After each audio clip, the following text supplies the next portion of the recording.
अरे बैंक भाभी ए भाभी ओहो एनिए नहीं हो जी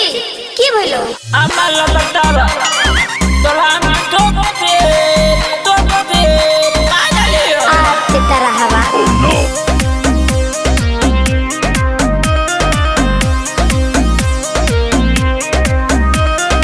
म्यूजिक बाय मंटू मनीष मां सीमा रिकॉर्डिंग स्टूडियो शेखपुरा। चढ़ते सावन में भौजी होल हो न पाता कैसे चढ़े जलवा कुछ न बुझाता ए जी चढ़ते सावन में भौजी होल हो न पाता कैसे चढ़े जलवा कुछ न बुझाता देवघर जाए खातिर खोजे में लागल हियो देवघर जाए खातिर खोजे में लागल हियो आ भाऊजी तोला हम पागलियो आय मैया इनी पुत्रा बोला है कैसे तत्ते तत्ते हुआ है जी खोजते खोजते ना हुआ है। ए भौजी भोरे से जब घर जाइले तोहरे खातिर पागल हियो ए भौजी भोरे से जब घर जाइले तोहरे खातिर पागल हियो भैया और हम यार बाबूजी तीनों लागल हियो भैया और हम यार बाबूजी तीनों लागल हियो आ भाऊजी तोला पागलियो अब भाग ले बंसा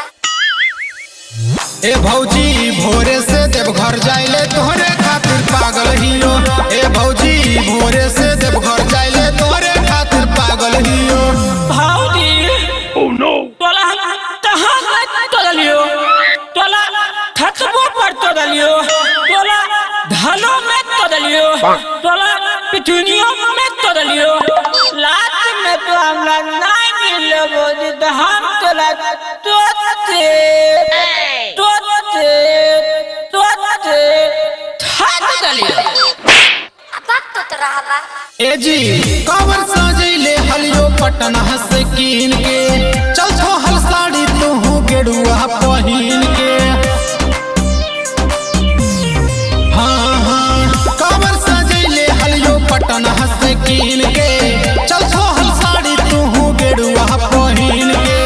तोरे चक्कर में हम 4 दिन से जागल हियो तोरे चक्कर में हम 4 दिन से जागल हियो ए भाऊजी तोला हम तोते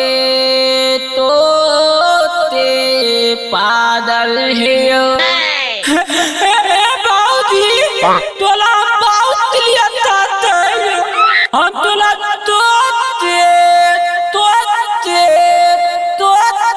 अभी तक तोड़ते ही ए भौजी भोरे से जब घर जाइले तोहरे खातिर पागल हियो ए भौजी भोरे से जब घर जाइले तोहरे खातिर पागल हियो सौरा भरा ही श्याम गौतम तीनों लागल हियो सौरा भरा ही शुभम सुमन तीनों लागल हियो ए भौजी भोरे से जब घर जाइले तोहरे खातिर पागल हियो ए भौजी भोरे से जब घर जाइले तोहरे खातिर पागल हियो